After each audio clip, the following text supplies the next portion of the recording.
જય આદિવાસી, જય જોહાર. આજે લગામી ખાતે સમસ્ત આદિવાસી મહાપંચાયત નું આયોજન ગામના લોકો દ્વારા તમામ યુવાઓ દ્વારા કરવામાં આવેલ, એટલે ખૂબ ખૂબ એમનો આભાર કહેવાય. કેમ કે આપણા સમાજને જાગૃતિ લાવવા માટે આપણા જે કુરિવાજો છે એને થોડા ઘણા ઓછા કરવા માટે આનું આયોજન કરવામાં આવેલું છે એવું મારું માનવું છે. કે આપણા સમાજની અંદર જે ખર્ચાઓ થાય છે એકબીજાને દેખાદેખીમાં, કે આ 5 લાખનો કરે તો હું 10 લાખનો કરવા એવું માને છે. પણ એવું ના કરવું જોઈએ. આપણે જેટલી આપણી કેપેસિટી છે એકબીજાને દેખીમાં કરીશું ત્યારે આપણો સમાજ, આપણું કુટુંબ પાછળ થઈ જશે. કેમ કે એવા ખર્ચા કરવાથી આપણને નુકસાન થાય છે. જે ડીજે હોય, એક ડીજે લાવો તમે 10 કેમ લાવો છો? એકમાં પણ આપણે કામ ચાલી જાય. જમવાનું હોય તો જમવાનું પણ આપણે બધું હામટૂક બનાવી નાખીએ છીએ, ખાઈને જતા રહે છે, આપણે કઈ વળતર નહીં મળે. ચાંદો તમારે પડશે 30-40 હજાર રૂપિયા, ચાલો સમજો. એમાંનો ખર્ચો ક્યાં જાય પછી? એટલે જે કુરિવાજો છે એને ખતમ કરવા માટે થોડુંક આપણે મહાપંચાયતનું આયોજન કરવામાં આવેલ છે. તો આપણે સમાજને જાગૃતિ લાવવા માટે શું કરી શકીએ એ આપણે પોતે વિચારવાનું છે. આપણે પોતાને સમજવું જોઈએ કે આપણે સમાજ માટે ખર્ચો કેટલો ઓછો કરી શકીએ. આપણે વિચારીને પોતાના સમાજ માટે, પોતાના બાળકો માટે પહેલું તો શિક્ષણનું પ્રાધાન્ય છે. જેમ મળે એમ છોકરાને ભણાવો. ઘણા લોકો એવું કરે કે શિક્ષણ ના મળે, પૈસા ના એટલે બધા મજૂરી ના આવી જાય કાઠિયાવાડમાં. પણ છોકરાને ભણાવો. હોસ્ટેલો ઘણી છે.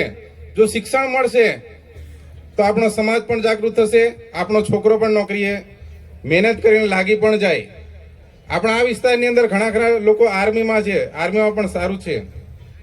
કેમ કે 10 પાસથી હવે પોલીસની કોન્સ્ટેબલની નોકરી આવે છે 12 પાસથી. હવે થોડા દિવસોમાં પછી વર્ષો આવશે એટલે ગ્રેજ્યુએટ પણ થઈ જશે. આપણા સમાજની અંદર પાછળ રાખવા માટે આપણે હવે પોલીસની ભરતીની અંદર પણ દોડના માર્ક્સ કાઢી નાખ્યા છે. જે આદિવાસી છોકરો છે એકદમ દોડે છે, કેમ કે ખેતીમાં કામ કરે છે, એ કોઈ દિવસ પાછો નથી પડતો. એટલે સરકારે પણ થોડુંક એમાં ધ્યાન દોરીને કે આદિવાસી છોકરાને કેવી રીતે શિક્ષણથી વંચિત રાખવા એનું એક કાવતરું એવું મારું માનવું છે.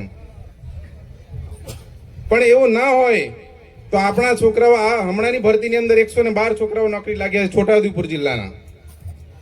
તો આગળની ભરતીની અંદર 300 થી કે 400 છોકરાઓ હતા. કેમ કે આપણામાં શિક્ષણ કાચું છે. જે નોલેજ છે એ નથી મળતું. કેમ કે આપણા છોકરાઓ ઘરે પણ કામ કરે અને શિક્ષણ કરે. બંનેની જવાબદારી છે, ઘરની પણ જવાબદારી છે. એટલે પૂરતો અભ્યાસ કરી નથી શકતા. એટલા માટે આપણો છોકરો દોડવામાં આપણે દોડી જઈએ, 25 માંથી 25 માર્ક્સ લાવી જાય છે. હું પણ 25 માંથી 25 માર્ક લાવ્યો હતો. પણ મારે માર્કની અંદર ફેરફાર થાય કે આપણે શિક્ષણ, હું BSc BEd MSc થયેલો છું છોકરો, પણ નોકરીથી વંચિત છું. કેમ કે સરકારશ્રીના કાયદાઓ અલગ અલગ બદલાતા, દર વર્ષે બદલાય છે. હવે સેમિસ્ટર આવી ગયો. અમે પેલા સેમિસ્ટર વગરના હતા ત્યારે મેરિટ ઊંચું જતું રહ્યું. એટલે આવા કાયદાઓ છે સરકારશ્રીના. અને આપણે સમાજને જાગૃતિ લાવે તો શિક્ષણ પહેલામાં પહેલું જરૂરી છે. હવે અમુક વિસ્તારની અંદર એવો પ્રશ્ન થાય છે કે સરકારશ્રી આપણને એવું કહે છે કે આદિવાસીની જમીન ના લઈ શકે.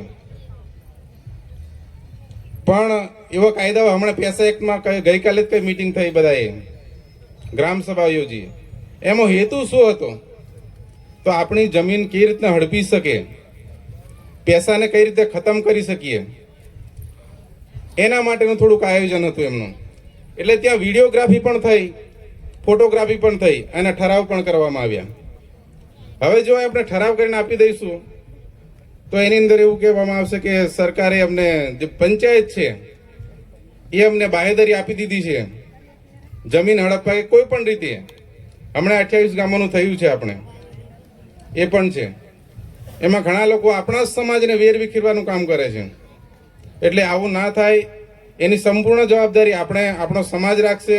આપણે પોતે પણ એટલી જવાબદારી રાખવાની કે એકબીજાને ગેરમાર્ગે દોરવાનું બંધ કરવું જોઈએ. કોઈને પેલું વાત હોય તો અડધી રીતે ચડાવીને પેલાને ગેરમાર્ગે દોરી ના, પણ એવું ના થવું જોઈએ. આપણો જ સમાજ છે, જો ગેરમાર્ગે દોરીશું તો આપણને નુકસાન થશે, આપણો સમાજને નુકસાન થશે. તો આ રીતે મને બે બોલવાના બે બોલ આપ્યા છે. તો લગામી વતી યુવા પાર્ટીને સમસ્ત કાર્યકર્તાઓને ધન્યવાદ માનું છું. જય હિન્દ, જય ભારત, જય આદિવાસી.